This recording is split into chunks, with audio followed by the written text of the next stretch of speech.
حافظ ہے، حافظ کامل وہ ہو کہ جس کو موت تک پورا قرآن سورہ فاتحہ سے لے کے والناس تک یاد ہو، اسے کیا کہتے ہیں؟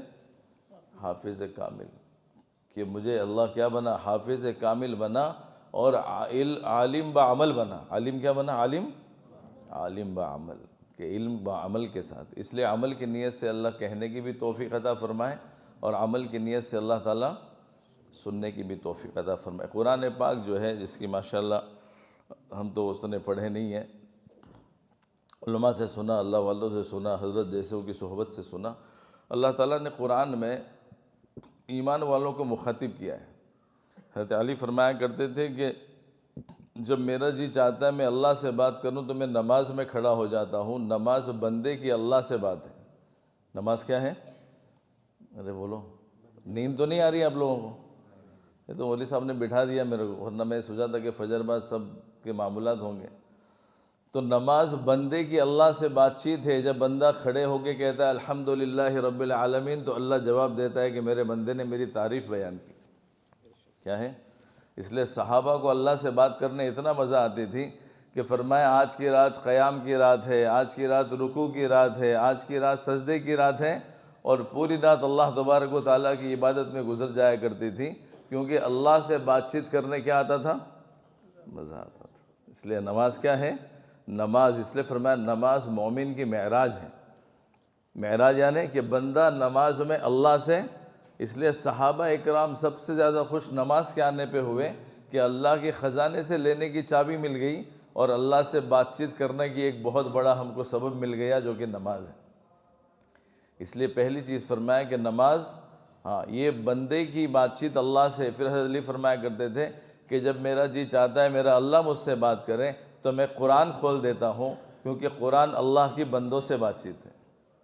قرآن کیا ہے؟ اللہ کا کلام ہے، اللہ نے بندوں سے، اور اس میں اللہ نے ایمان والوں سے مخاطب ہو کر تقریباً قرآن میں یا ایھا الذین آمنوا سے 79 مرتبہ، تقریباً 79، کمی زیادتی اللہ معاف کریں، اللہ تعالیٰ نے مجھے اور آپ کو مخاطب ہو کر کچھ کلام کیا ہے، اے ایمان والوں سے۔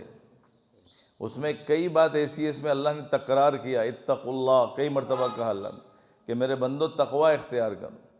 پھر اقیم الصلاۃ وآت الزکوٰۃ، نماز کو قائم کرو، زکوٰۃ کو، ایسے کئی تکرار کی۔ اس میں دو باتیں اللہ تعالیٰ نے ہم سے جو کہی ہے، اس پہ آج تھوڑا سی بات کر لیں گے۔ ایک تو اللہ نے مجھ سے آپ سے یہ کہا کہ یا ایھا الذین آمنوا ادخلوا فی السلم کافہ، ایمان والو پورے دیندار بنو۔ اس کا خلاصہ کیا ہے؟ ایمان والو کیا بنو؟ پورے دیندار۔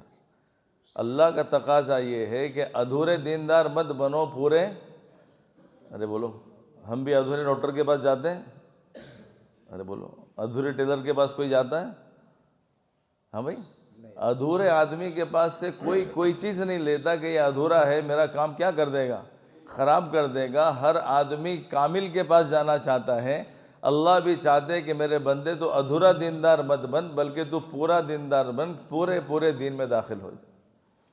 تو اللہ سے یہ دعا کرنی چاہیے۔ حضرت ہمارے فرماتے ہیں اے اللہ ہمیں اپنی پسند کا دیندار بنا دے۔ ارے آمین تو بولو۔ اللہ ہمیں کیا بنائے؟ اپنی، یعنی اللہ کی پسند کے ہم دیندار بنے۔ آج ہم دیندار تو ہیں لیکن اپنی ذات کی پسند کے دیندار۔ کیسے بھائی؟ نماز پڑھ کے میں سمجھ رہا ہوں کہ سرزمین میں مجھ سے بڑا کتب غوث ابدال کوئی نہیں ہے بھائی۔ کوئی پوچھو تو بولے بھائی میرے سے بات مت کرنا، میں تو پہلی صف میں پڑھتا ہوں۔ نماز پورا دین، ارے بولو، نہیں ہے۔ اس لیے دین کے 5 شعبے ہیں، تو اللہ نے فرمایا اس کا مفہوم خلاصہ ہے کہ ایمان والو پورے دین میں داخل ہو جاؤ، ادخلوا فی السلم کافہ، اور شیطان کے بتائے ہوئے راستے پہ مت چلو، کیونکہ شیطان تمہارا کیا ہے بولو؟ کھلا ہوا دشمن ہے۔ ایک عمل کر کے تم کو خوش کرا دے گا کہ تو سب سے بڑا ولی ہے، تیرے سے بڑا ولی کوئی نہیں ہے، اور جو اپنے آپ کو ولی کامل خود سمجھے، بھائی ولی کامل ہو نہیں سکتا۔ ولی کامل، ولایت کی علامت یہ ہے، علماء فرماتے اللہ والے، کہ آدمی اپنے کو سب سے بڑا گنہگار سمجھے کہ سب اچھے ہیں، سب سے برا میں ہوں۔ کہ بھائی سب اچھے ہیں، سب سے برا میں ہوں۔ اللہ کے نبی نے دعا مانگی اللہم اجعلنی صغیرا فی عینی وَكَبِيرًا فِي أَعْيُنِ النَّاسِ، اے اللہ تو میری نگاہ میں مجھے چھوٹا بنا دے، لوگوں کی نگاہ میں بڑا بنا دے۔ ہم کیسے ہیں بھائی؟ اپنی نگاہ میں بڑے ہیں، اور جو اپنی نگاہ میں بڑا بنتا ہے اللہ مخلوق کی نگاہ میں اس کو سب سے کمتر کرا دیتا ہے۔ اللہ کے پاس مقام کس کا ہے کہ جو اپنا تواضع اختیار کرے گا اللہ اس کو عزت عطا فرمائے گا۔ اس کے لیے اللہ تعالیٰ نے ہم سے ایک تقاضا کیا ہے، مجھ سے آپ سے، اللہ ہے ہمارے رب ہے، کہ پورے دیندار بنے۔ اور دین کے کتنے شعبے ہیں؟ 5 شعبے۔ پہلا شعبہ ایمانیات کا، دوسرا شعبہ عبادات کا، عبادات میں ایک شعبہ نماز کا ہے، نہیں عبادت میں ایک شعبہ نماز کا، تیسرا شعبہ ہے بولو معاشرت کا، معاملات کا اور اخلاق۔ یعنی اگر اسلامی تعلیم دیکھی جائے تو 20% تو ایمانیات ہیں، جس کا معاملہ بندے اور اللہ کا ہے، جسے عقائد کہتے ہیں۔ اس لیے عقائد اتنے مضبوط ہونے چاہیے کہ مر جاؤں گا لیکن اپنے عقیدے کو چھوڑ کے نہیں مروں گا، کیونکہ جو بھی عقیدہ چھوڑ کے مرے گا وہ مرنے کے بعد جہنم میں جائے گا۔ عقائد کی تعلیم اتنی ضروری ہے کہ دل میں بس جائے کہ اللہ کے سوا کوئی عبادت کے لائق نہیں ہے، میں شرک نہیں کروں گا، کیونکہ شرک سب سے بڑا ظلم ہے۔ اللہ جو چاہے گناہ معاف کریں گے، لیکن شرک لے کر آئے گا تو اللہ معاف۔ محمد الرسول اللہ صلی اللہ علیہ وسلم آخری نبی ہے، خاتم النبیین ہے، سارے انبیاء کے امام ہیں۔ ان کے بعد قیامت تک کوئی نبی آنے والا نہیں ہے۔ جو نبوت کا دعویٰ کرے وہ زندیق ہے، وہ کافر ہے، وہ بہت بڑا پاپی گنہگار ہے، کیونکہ اللہ کے نبی صلی اللہ علیہ وسلم محمد الرسول اللہ یہ خاتم النبیین ہے۔ اب قیامت تک کوئی نبی نہیں آئے گا، اس عقیدے کو قیامت تک کی نسلوں تک چلانا ہے، کیونکہ اب نئے نئے فتنے آئیں گے۔ ان فتنوں میں ایک فتنہ یہ بھی ہوگا کہ لوگ نبوت کا دعویٰ کریں گے۔ کیا کریں گے بھائی؟ ہاں، اس لیے پہلی چیز عقائد اس کو اپنے حضرت تھانوی رحمۃ اللہ علیہ نے غالباً یہ تھانوی نے اپنی کتاب میں لکھا ہے کہ گناہ کو گناہ سمجھ کے کرنے سے ایمان کمزور ہو جاتا ہے۔ گناہ کو گناہ سمجھ کر کرنے سے ایمان کمزور ہو جاتا ہے، لیکن گناہ کو جائز سمجھ کر کرنے سے ایمان رخصت ہونا شروع ہو جاتا ہے۔ بات سمجھ میں آ رہی ہے؟ ایک تو کر رہے ہیں گناہ، شادی میں اللہ کی نافرمانی کر رہے ہیں، اور کیا کہہ رہے ہیں؟ ارے چلتا ہے نا ابھی سب، چلتا نہیں ہے۔ گناہ کو گناہ سمجھو تو ہو سکتا ہے ایمان بچے، لیکن گناہ کو جائز سمجھ کر کرنے سے ایمان۔ اس لیے عقائد کا علم حاصل کرنا بہت ضروری ہے۔ ایک ایمانیات ہے، دوسرا عبادات، جس میں نماز ہے، روزہ ہے، حج ہے، زکوٰۃ ہے، یہ اللہ کے احکام ہے، اس کے پورا کرنے پر اللہ کے وعدے ہیں، اللہ کے وعدے۔ تیسری ہماری معاشرت کی زندگی، آدمی نماز تک تو، روزے تک تو، حج زکوٰۃ تک تو فکر کرتا ہے، لیکن اس کے بعد کے جو 3 شعبے جو سب سے اہم ہیں، اس کے ساتھ اس کا اہتمام کرنے کی کوشش بہت کم لوگ کرتے ہیں۔ اس لیے ایک معاشرت کا دین ہے، ہمارا رہن سہن، میری امی کا حق مجھ پہ کیا ہے، ابا کا حق مجھ پہ کیا ہے، بیوی کا حق مجھ پہ کیا ہے، بھائی کا حق مجھ پہ کیا ہے، پڑوسی کا حق مجھ پہ کیا ہے۔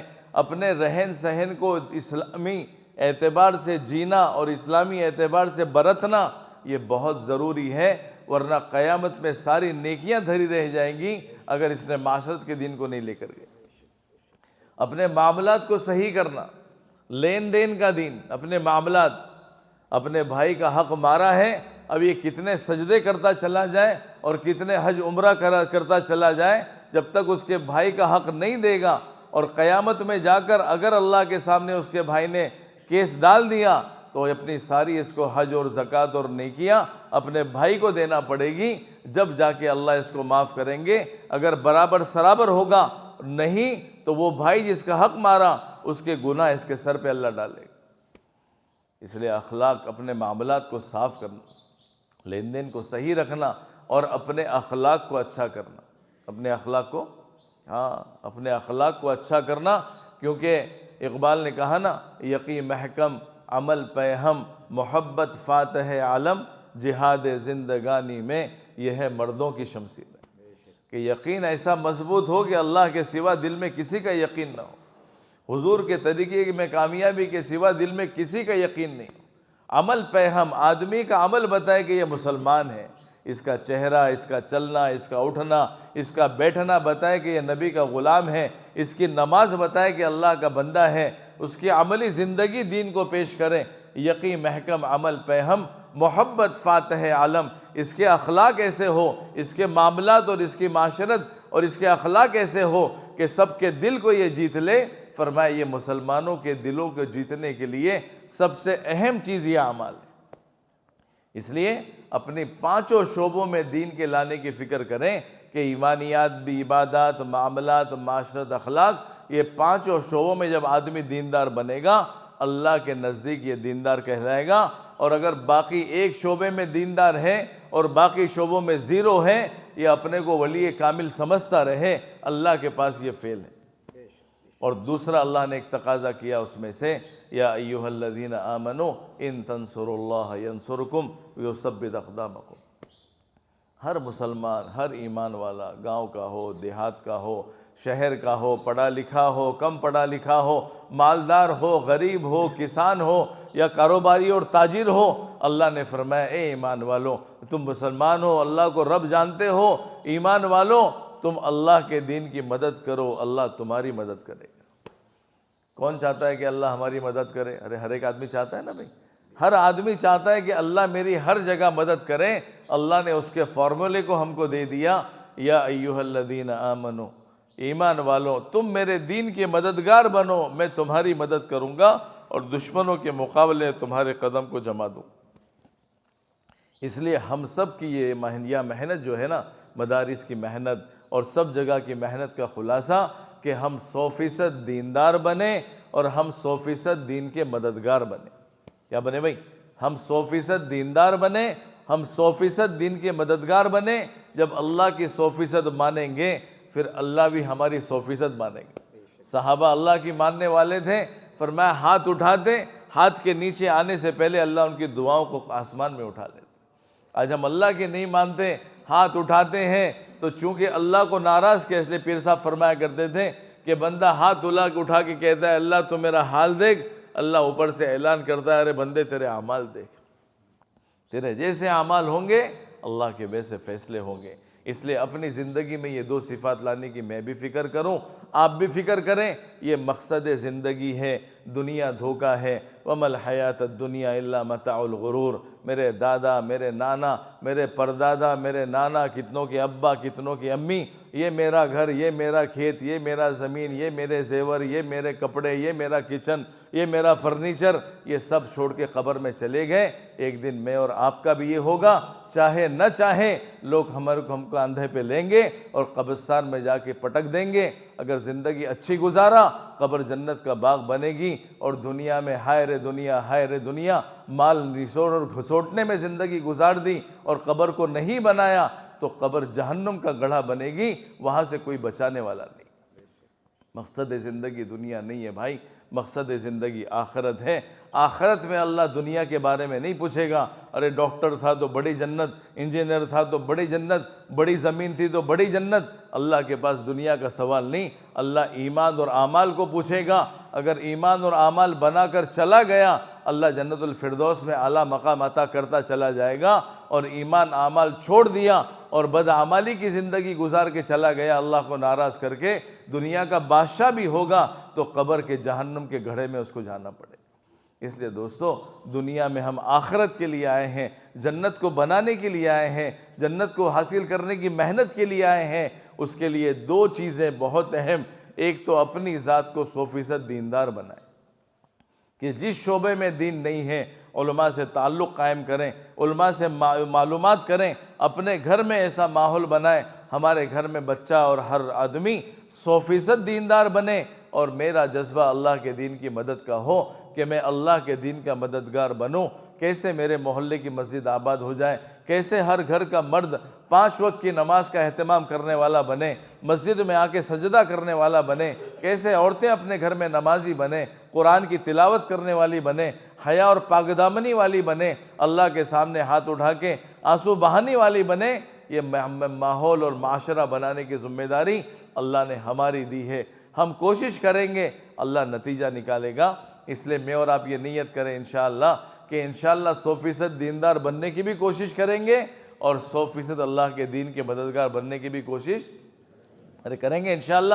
اللہ ہم سب کو 100% دیندار بھی بنائے اور اپنے دین کا مددگار بھی بنائے۔ اللہ تعالیٰ عمل کی توفیق جزا اللہ عنا محمد صلی اللہ علیہ وسلم بما هو اہلہ یا ارحم الراحمین یا ارحم الراحمین یا ارحم الراحمین یا رب لك الحمد كما ينبغي لجلال وجهك وعظيم سلطانك يا رجاء المؤمنين لا تقطع رجاءنا يا غياث المؤمنين غثنا يا معين المؤمنين عنا يا محب التوابين تب علينا إنك أنت التواب الرحيم۔ اے اللہ ہمارے گناہوں کو معاف فرما، ہماری خطاؤں سے درگزر فرما، کمزوری کوتاہی غفلت نادانی کو معاف فرما۔ اے اللہ رات کے اندھیرے میں دن کے اجالے میں جان کر بڑے بڑے گناہ کیے ہیں، اے اللہ اپنی دریائے رحمت سے معاف فرما۔ تو ارحم الراحمین ہے، بڑا معاف کرنے والا ہے، معافی کو پسند کرتا ہے۔ اے اللہ ہم تیرے گھر میں بیٹھے ہیں، اے اللہ ہم نے جو کہا سنا اس پر عمل کی توفیق عطا فرما، اخلاص سے عمل کی توفیق نصیب فرما، ہم سب کو 100% دیندار بنا، تیرے دین کی خدمت کے لیے ہماری جان کو، مال کو، صلاحیتوں کو، ہماری قیامت تک کی نسلوں کو عافیت اور اخلاص کے ساتھ قبول فرما۔ اے اللہ خیر کی چابی بنا، شر کا تالا بنا، ایمان کامل نصیب فرما، اپنی ذات اور صفات کا کامل یقین دل کے گہرائی میں اتار دے، جناب رسول اللہ صلی اللہ علیہ وسلم کا پکا سچا عاشق بنا، اتباع کامل کی دولت سے مالا مال فرما۔ اے اللہ سنتوں کو سارے عالم میں زندہ فرما، ذریعہ بہانے کے طور پہ ہمیں اور ہماری قیامت تک کی نسلوں کو قبول فرما۔ کامل وضو کامل نماز کی توفیق نصیب فرما۔ اے اللہ احسان والی نماز نصیب فرما۔ اے اللہ علم نافع عطا فرما۔ اے اللہ ذکر کرنے والی زبان، شکر کرنے والا دل، دین کے خاطر مشقت برداشت کرنے والا بدن نصیب فرما۔ ہماری بیویوں کو نیک اور صالح بنا، جن کے نکاح نہیں ہوئے ان کو نیک اور صالح جوڑے عطا فرما۔ سنت شریعت کے مطابق نکاح کرنے کی توفیق نصیب فرما۔ اخلاق حسنہ، اخلاق عظیمہ سے مالا مال فرما، بد اخلاقی سے حفاظت فرما۔ والدین کی آنکھوں کی ٹھنڈک بنا، ان کی آنکھوں کا تارا بنا، والدین کے دل کو خوش کرنے والا بنا، ان کی دعائیں لینے والا بنا۔ اے اللہ والدین کی ہائے اور بد دعائیں سے، ان کے دل دکھانے سے، ان کے دل کو تڑپانے سے حفاظت فرما۔ یہ بہت بڑا گناہ ہے، اے اللہ ہم کو والدین کے لیے خدمت گزار بنا دے۔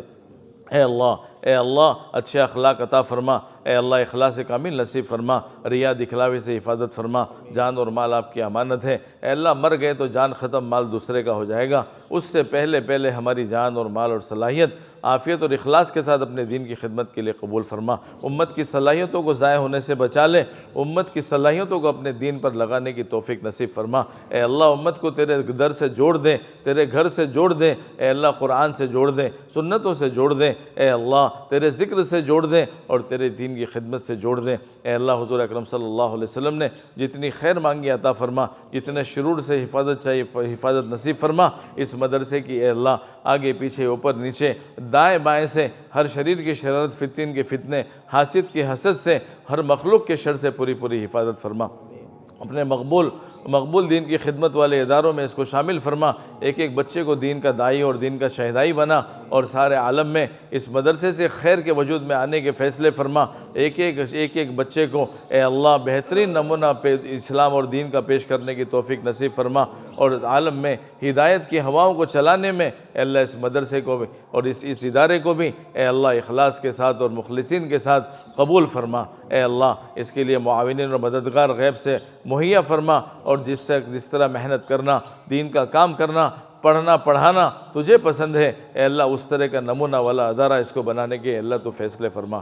ربنا تقبل منا انک انت السمیع العلیم وتب علینا یا مولانا انک انت التواب الرحیم۔ جناب رسول اللہ صلی اللہ علیہ وسلم نے خیر مانگی، ہمیں ساری امت کو عطا فرما۔ جتنی شرور سے پناہ چاہیے ہماری ساری امت کی حفاظت فرما۔ ہماری دعاؤں کو اپنے فضل سے اور جناب نبی کریم صلی اللہ علیہ وسلم کی برکتوں سے ہمارے حق میں، ہمارے گھر والوں کے حق میں، سارے امت کے حق میں قبول فرما۔ وصلی اللہ علی النبی الکریم، آمین یا رب العالمین برحمتک۔